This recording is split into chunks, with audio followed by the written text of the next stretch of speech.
Yo, what is up? Good morning to every single one of you.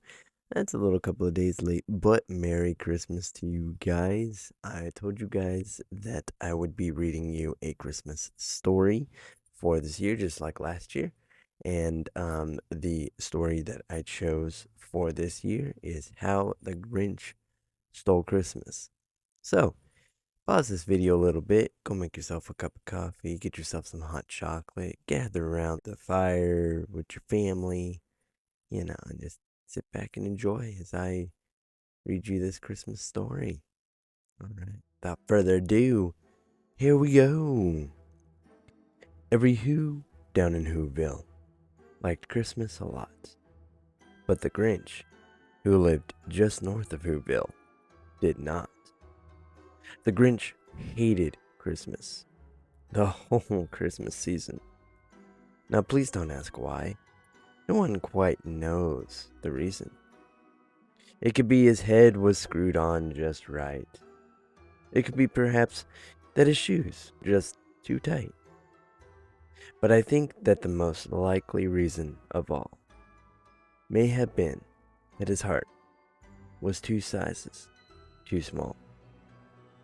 Whatever the reason, his heart or his shoes, he stood there on Christmas Eve, hating the Who's, staring down from his cave with a sour, grinchy frown at the warm lighted windows below in their town. For he knew every Who down in Whoville beneath was busy now hanging a mistletoe wreath. And there they're hanging their stockings, he snarled with a sneer. Tomorrow is Christmas. It's practically here. Then he growled with his Grinch fingers, nervously drumming. I must find a way to stop Christmas from coming. For tomorrow he knew all the Who girls and boys would wake bright and early. They'd rush for their toys. And then, oh, the noise, noise. That's one thing I hate. The noise. Then the Who's, young and old, would sit down to a feast. And they'd feast, and they'd feast, and they'd feast. They would feast on Who pudding and rare Who roast beast, which was something the Grinch couldn't stand in the least. And then they would do something he liked the least of all. Every Who down in Whoville, the tall and the small, would stand close together with Christmas bells ringing. They'd stand hand in hand, and the Who's, they would start singing. They'd sing and they'd sing and they'd sing. And the more the Grinch thought of this Who Christmas sing, the more the Grinch thought, I must stop this whole thing.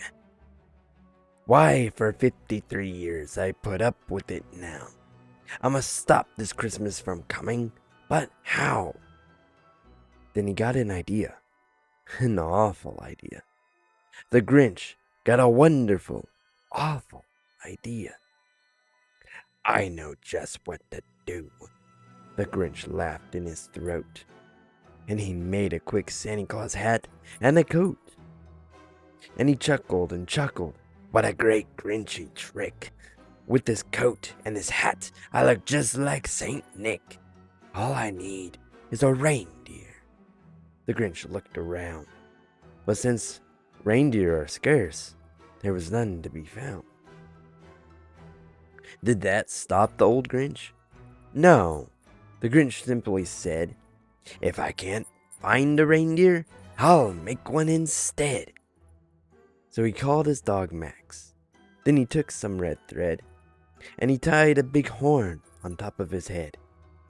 Then he loaded some bags and some old empty sacks on a ramshackle sleigh, and he hitched up old Max. Then the Grinch said, giddy up! And the sleigh started down towards the homes where the Who's lay a snooze in their town. All their windows were dark. Quiet snow filled the air. All the Who's were all dreaming, sweet dreams without care. "This is stop number one," the old Grinchy Claus hissed, and he climbed to the roof, empty bags in his fist. Then he slid down the chimney, a rather tight pinch. But if Santa Claus could do it, so could the Grinch. He got stuck only once, for a moment or two.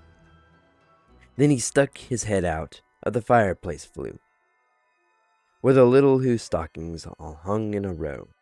"These stockings," he grinched, "are the first thing to go." Then he slithered and slunk, with a smile most unpleasant, around the whole room, and he took every present.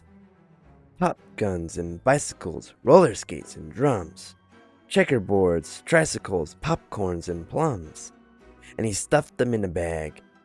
Then the Grinch, very nimbly, stuffed all the bags, one by one, up the chimney.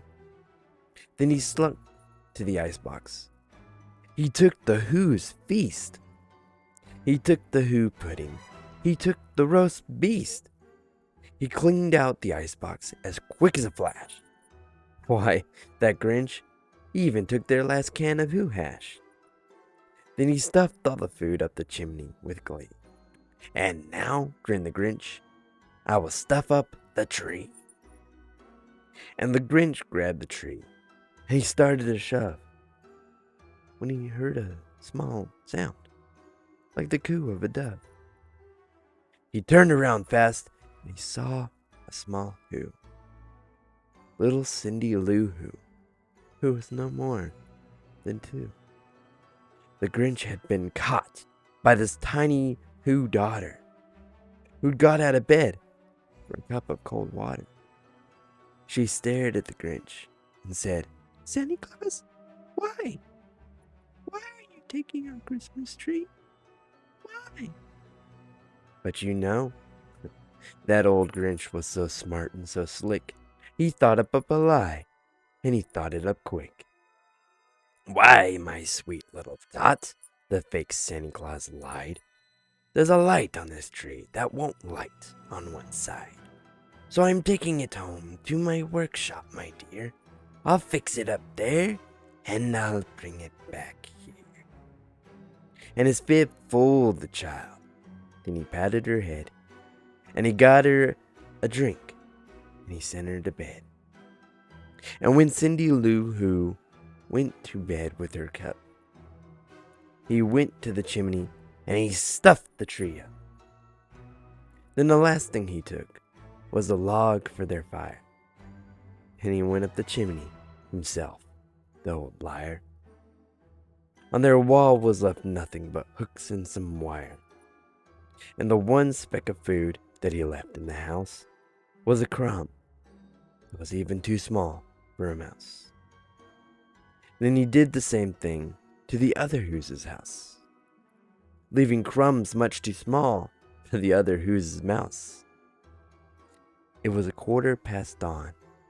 All the Who's still abed. All the Who's still a snooze when he packed up his sled. Packed it up with their presents. The ribbons, the wrappings, the tags and the tinsel, the trimmings, the trappings, 3,000 feet up the side of Mount Crumpet. He rode with his load to the tip top to dump it. "Pooh, pooh," to the Who's, he was grinishly humming. "They're finding out now that no Christmas is coming. They're just waking up. I know just what they'll do. Their mouths will hang open a minute or two. Then the Who's down in Whoville will cry, 'Boo-hoo.' That's a noise," grinned the Grinch, "that I simply must hear." So he paused, and the Grinch put his hand to his ear. And he did hear a sound rising over the snow. Started in low, and it started to grow. But the sound wasn't sad. Why, the sound sounded merry. It couldn't be so, but it was merry. Very. He stared down at Whoville. The Grinch popped his eyes. Then he shook. What he saw was a shocking surprise. Every Who down in Whoville, the tall and the small, they were singing without any presents at all. He hadn't stopped Christmas from coming. It came. Somehow or other, it came. Just the same. And the Grinch, with his Grinch feet ice cold in the snow, stood puzzling and puzzling. How could it be so? It came without ribbons. It came without tags. It came without packages, boxes, or bags. And he puzzled 3 hours till his puzzler was sore. And the Grinch thought of something he hadn't before. Maybe Christmas, he thought, doesn't come from a store. Maybe Christmas, perhaps, means a little bit more. And what happened then? Well, in Whoville they say that the Grinch's small heart grew 3 sizes that day. And the minute his heart didn't feel quite so tight, he whizzed with his load through the bright morning light. And he brought back the toys and the food for the feast. And he himself, the Grinch, carved the roast beast. Merry Christmas to you guys. Hope you guys enjoyed. Hope you guys have an amazing Christmas with your families. And I'll see you guys later on. Peace out.